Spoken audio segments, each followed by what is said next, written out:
In today's video, I will be discussing evidence for authenticity of the Shroud of Turin. I will be discussing this evidence from the perspective of a long-time scientist and atheist, which I was for many years, as well as that of a recently born-again Christian, which I am now.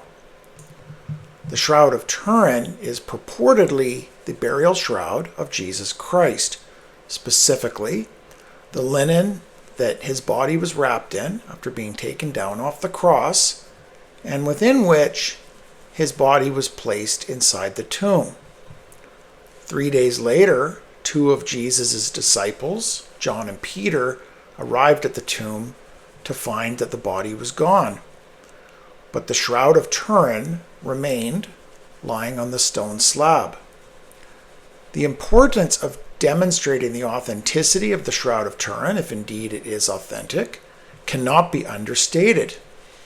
And this is because, as we will see, the shroud contains extraordinary evidence which is strongly supportive of the resurrection of Jesus Christ, and therefore strongly supportive of Jesus as God. That is literally the significance of the Shroud of Turin. So let's begin. The first evidence we're going to discuss is the biological evidence. So deposited on the shroud are human fluids, and in particular blood and lymph fluid. Now, the presence of lymph fluid is of particular interest in this case because while most crucified prisoners in the ancient Roman days had their legs broken after being crucified and after they had passed away and prior to being removed from the cross in order to confirm that they were deceased. In the case of Jesus, instead of having his legs broken, a Roman soldier had pierced Jesus' torso with a spear through his torso and into his heart. And out of that wound flowed blood and water, according to the Gospels. Now, in modern medicine, we know that that water was most likely lymph fluid. And that lymph fluid is highly consistent with extended torture and trauma that Jesus had endured leading up to and then during the crucifixion. And so that is something that is unusual and which is consistent with the way in which Jesus was crucified. Additional biological evidence is the blood itself. So the blood was analyzed by a hematologist and in fact confirmed to be blood, not paint or some other pigment. And in fact, they were even able to type it. So it turned out that the blood was of type AB. Now that blood type is again of specific interest because while in present day humans, blood type AB is quite rare across various ethnicities, in ancient Jerusalem, and particularly 2,000 years ago, for some reason it was quite highly prevalent. Now this has been demonstrated by a published study of 68 ancient skeletons which were unearthed in Jerusalem. And these skeletons dated between 1,600 and 2,000 years old. And they found that in this sample of ancient skeletons that the prevalence of AB blood type in that group was over 50%. So that is indicative of the crucified man being of Jewish descent, which we know that Jesus was. Additional biological evidence is the presence of substances called bilirubin and creatinine. Now, these substances are released by the body upon extended torture and trauma, which would be highly consistent of the torture and abuse that Jesus endured leading up to and then, of course, during the crucifixion. And then finally, we have some additional biological evidence which is non-human, but it's flora. And in particular, it is pollen spores, which were located or identified evidence thereof on the shroud, which are those specific pollen spores being endemic to Greater Jerusalem and quite rare outside that area. So at this point, we have evidence that is consistent with the manner in which, the unusual manner in which Jesus was crucified, the descent of the man being consistent with Jesus, and the geographical location being consistent with where Jesus was crucified. Now let's talk about when. We've talked about what and where. Let's talk about when. So in order to attempt to demonstrate the age of the Shroud of Turin, one of the earlier efforts occurred in 1988, and this was by a group of scientists who did carbon dating on a corner of the shroud, a small corner of the shroud. And what this group of scientists discovered, or reported, I should say, they had reported that the test results suggested a 700-year-old relic and that not 2,000 years old. And of course, if that turned out to be true, then it would completely eliminate the possibility that this was the burial shroud of Jesus. However, it turns out that the sample, in fact, the entire Shroud of Turin, is fundamentally flawed when it comes to carbon dating. And this flaw specifically relates to a building fire that had occurred in the structure that the shroud was housed in 700 years ago. Now, the shroud only survived this fire by virtue of being contained within a box inside the burning building. Now, while it survived and was not burned, it did, however, suffer smoke damage. And smoke, especially when it comes to fabrics, can deposit pretty large amounts of carbon onto the fabrics. And in fact, if you have a house fire or a fire in your house somewhere, a lot of times you can never wash that smell out. So the smoke literally infuses itself within the fibers. And you can imagine the contamination that presents. And so it turns out that the carbon dating results precisely corresponded to this structural fire. So if we can't use carbon dating, what can we use to try to determine the age of the Shroud of Turin? Well, there is a newer alternative method which is invariant to smoke damage, and that is called wide-angle X-ray scattering, or WAXS. So in the wide-angle X-ray scattering test, the cellulose within the sample is analyzed microscopically, and the natural aging and degradation of the cellulose, which occurs at a pretty predictable rate, is compared to a control sample of a similar type of fabric of a known age.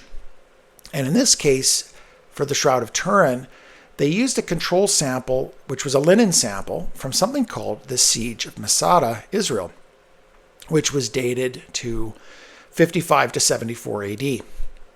So right around the crucifixion of Jesus. And when they did the WAXS test, what they found was, in fact, the Shroud of Turin is about 2,000 years old, which places it chronologically at the right point in time. So far then, and we haven't yet touched on the image, which we're going to get to very shortly, we already have biological evidence consistent with the type of torture that Jesus endured and the unusual manner in which he was crucified, the Jewish heritage of the man who was crucified, which is consistent with Jesus, the location of the crucifixion, Greater Jerusalem, and even the time, which is 1st century AD, right around the time of the crucifixion of Jesus. So everything lines up really nicely, and we haven't even talked about the image. So let's talk about that next. So there is an image burned onto the Shroud of Turin. Now this, when I say it's seared on. So when this image, which really first became highly evident in the 1800s when a photograph was taken of the shroud, and it turns out the image is most obvious on a photographic negative, strangely. And when studied microscopically, it turns out this image is not a paint or a chemical or some sort of biological deposit. It's in fact been seared onto the fibers superficially and on top of the biological evidence we've discussed previously. So the process would have been that the biological deposits were made first when the body was wrapped in the shroud. And then sometime thereafter, this image would have been seared onto the fabric and even on top of that biological evidence. Now, it's been determined by study from scientists of a number of different disciplines that this could not have been chemical or biological, but that it was the only way it could have been created was through physics. Now, the specific method of production of the image that a lot of scientists have now agreed upon is that it was a very highly powered burst of electromagnetic radiation, which some scientists have estimated on the order of hundreds of billions of watts. And it was something that would be extremely effectively impossible to do even today, let alone that there would have been any hope of any sort of machinery that could have done this through machinery in ancient Jerusalem or even medieval Europe, which was 700 years ago, if one were to continue to try to believe the carbon dating, which we know is flawed. Now, there are certain very important aspects of this image. And number one, it is a three-dimensional image, and it's three-dimensional in two different ways. So one way in which it's three-dimensional is that there is an image of the front and the back of Jesus. And you imagine if the shroud is completely wrapped around a body, that there could be image projected from the front as well as the back of the body. But the three-dimensional quality of the image goes a little bit deeper than that. It's a little more nuanced. Parts of the body which would not even have been in direct contact with the shroud are nevertheless also partially seared onto the shroud, but in a lighter shade. And due to that shading, in fact, there is what scientists have called three-dimensional coating of the body of Jesus, I would purport, onto the shroud. Now, before we get to precisely how this all would have most likely played out, I want to talk about a couple other aspects of the image itself, which are highly supportive of the way in which Jesus was crucified and what he had endured. So there are numerous puncture wounds on the scalp of the man in the image. And these are, of course, obviously highly consistent with the crown of thorns, which Jesus was forced to wear up to and during the crucifixion. And this was not something common that other prisoners had to wear. In fact, this was something special, you can quote unquote special, that they had done for Jesus because they were mocking him as King of the Jews. And so they had put a crown of thorns on him. And so those puncture wounds are visible in this image. Additionally, there are lash marks on the back, numbering in the hundreds, which are consistent with the many, many lashes from the Roman specialized whip that contained 3 metal barbs that he was whipped with well over 100 times. And in fact, they have counted approximately 700 of these wounds on the back of the man who was crucified in the image. And then finally, and very, again, consistent with the special way in which the crucifixion of Jesus had played out, was abrasions that they found on the shoulders of the image, which were consistent with the man having carried a rough-hewn, heavy object. And we know that Jesus had been forced to carry his own cross to the location of the crucifixion. So these are all highly supportive, again, of this being the burial cloth of Jesus. And now finally we can get to how could this image have been created? Well, there are signs that point to this being supernatural and even beyond the incredible power source that would have had to have been required. The fact that there is no compression on any parts of the body indicates that the body was not lying on the stone slab at the time this image was created, but that in fact it would have had to have been levitating at the time that this was done. Had it been lying on the slab at the time and not levitating, then you would have seen compression of various parts of the body. Let's say the back side of the body, if it was lying on its back, the body. And so you can imagine that the body had to have been levitating. A power surge, a specialized electromagnetic radiation on the order of hundreds of billions of watts of energy would have had to have emanated and from within the body.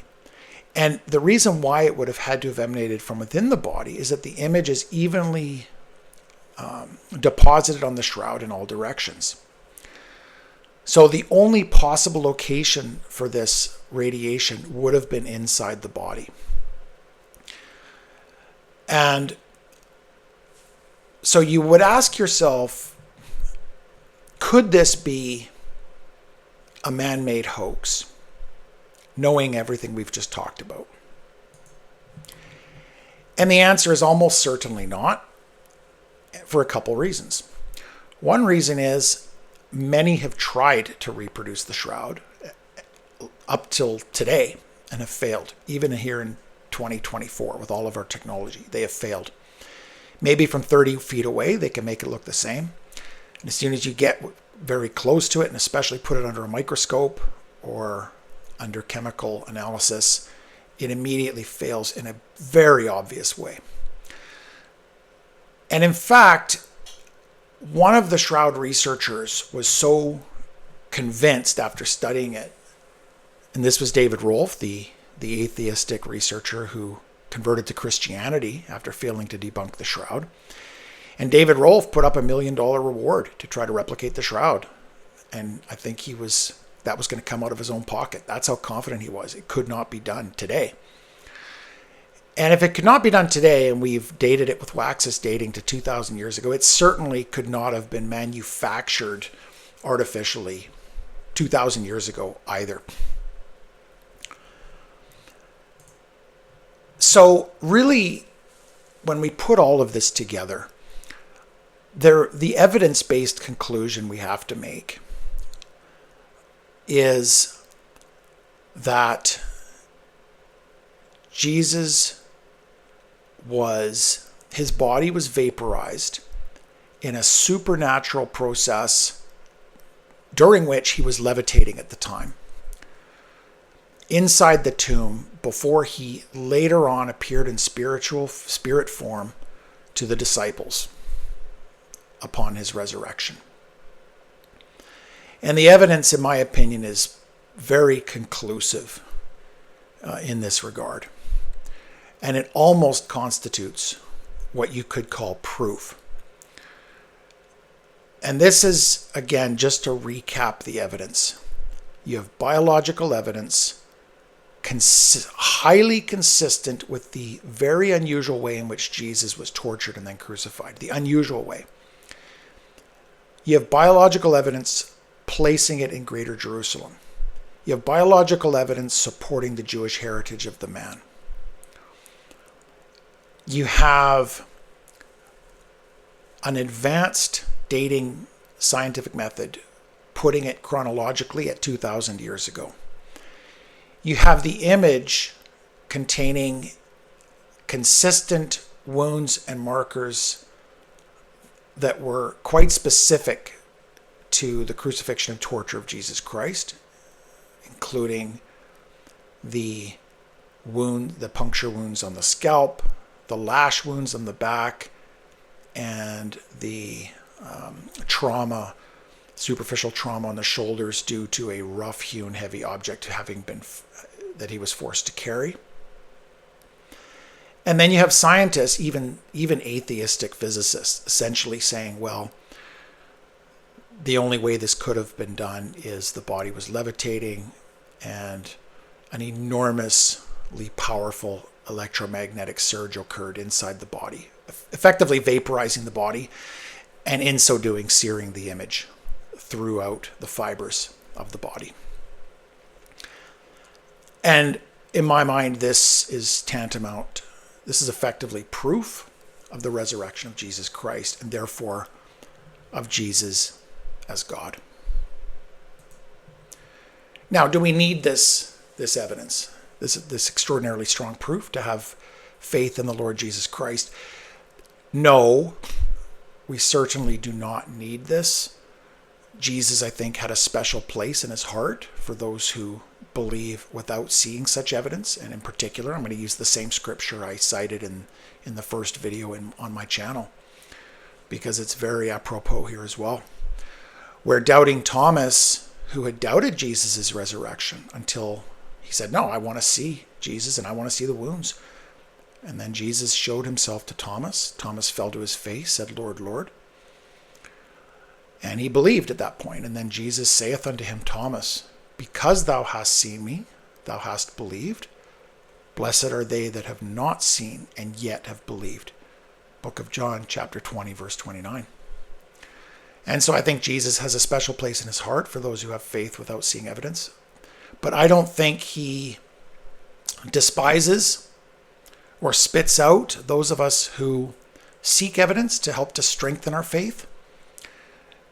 There are plenty of people who've seen the same evidence I've presented today and maintain their atheism. So having faith on top of this evidence is a way to strengthen one's faith. Seeing this evidence alone certainly does not guarantee it will convince anybody. But I think the significance of the Shroud of Turin is that not only can it strengthen our faith as Christians when we go through the scientific evidence, but it can actually save a few souls. And in particular, David Rolfe was saved through the Shroud of Turin. He literally was an atheist who went into studying the Shroud and converted to Christianity. So we know of at least one soul who was saved by the evidence presented in the Shroud of Turin. So next month, we're going to cover another topic, again, from the atheistic, scientific, sort of logical analysis perspective and newborn Christian perspective. I'm presenting these videos about once a month, and I hope you'll be able to join me next time. Thanks for watching Evidentiary Christianity. If you want to help support us via Bitcoin, that's our Bitcoin address right there. Please like and subscribe, and I'll see you next time. Bye-bye.